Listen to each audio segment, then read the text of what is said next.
Magandang araw po. Ako si Lieutenant Colonel Jasper Tumbaga Gakayan from Barangay Mabaca, Balbalan, Kalinga Province.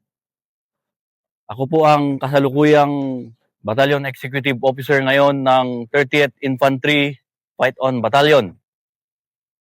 Assign ako dito sa part ng Caraga Region last 2005 sa 36 Infantry Valor Battalion. So doon ako platoon leader, company commander. At doon ko naranasan yung mga combat experiences dahil napakalakas talaga ng communist terrorist group dito sa Caraga Region.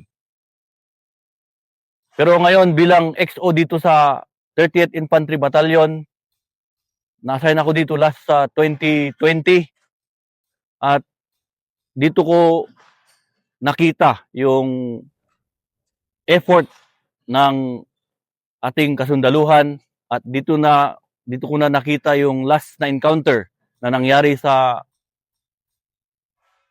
Malimuno Municipality sa Surigao del Norte last 2022. And then dahil sa